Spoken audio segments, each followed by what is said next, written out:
All right, so we're ready to start chapter 2 of our book, A Question of Yams.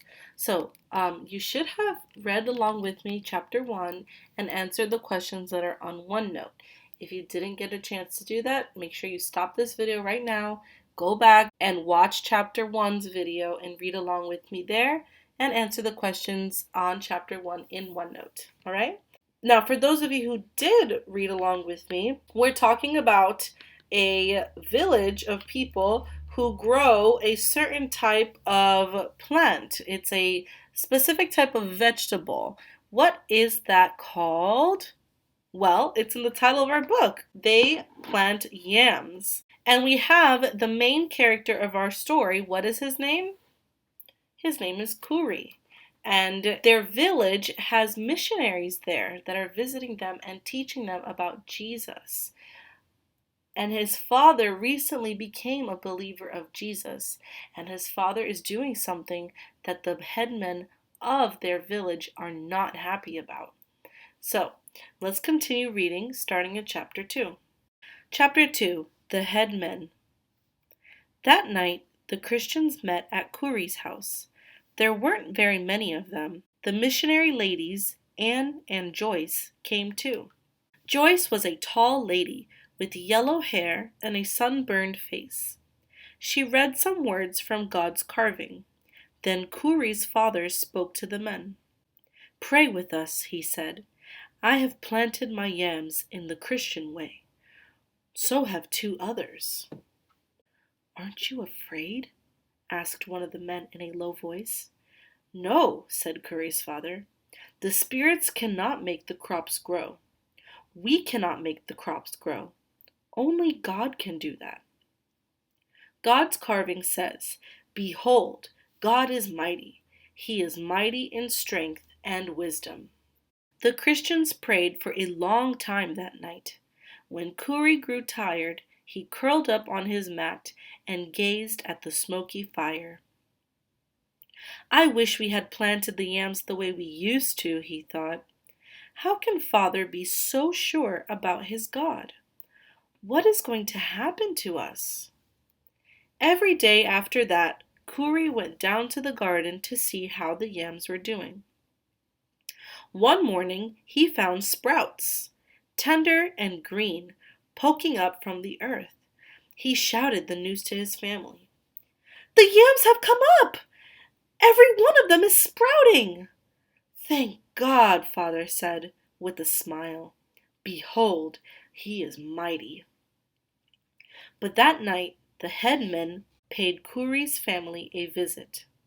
"Hear my words," said Sakoso. "You should plant the yams the way our fathers did." His voice grew louder. "The spirits will be angry and punish you. Maybe they will punish all of us." He stared right at Kuri's father.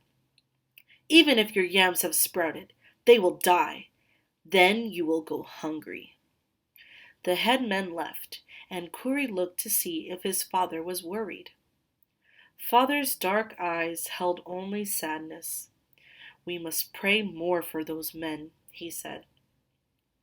"If they knew the power of God, they would believe. But he will show them he is mighty."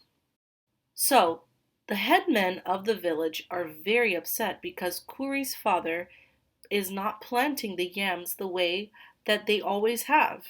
Usually they pray to the spirits, what the village believes in. But again, Kuri's father now believes in God. He's learned from the missionaries. The missionaries have taught him about Jesus.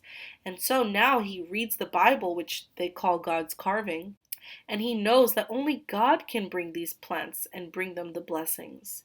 But that does not make the headmen happy.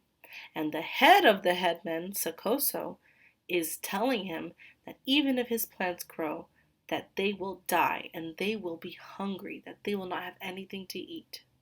Let's keep going. The next morning, Kuri ran down to the garden.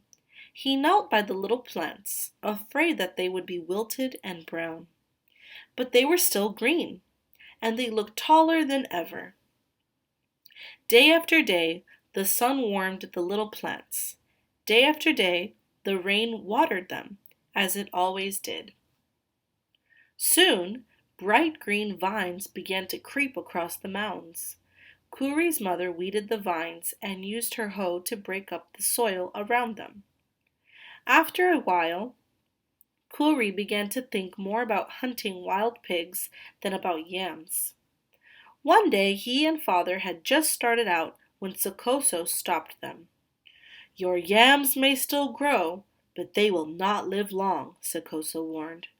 His eyes looked like black slits in his wrinkled brown face. The spirits will punish you and your family soon. Kuri stood still as the head man walked off. Why was Sokoso so sure that something bad would happen? He decided to keep a closer watch on their garden. So, very interesting chapter. It's about, to sum up, Kuri's father kept the faith that God was going to do just as he believed he would.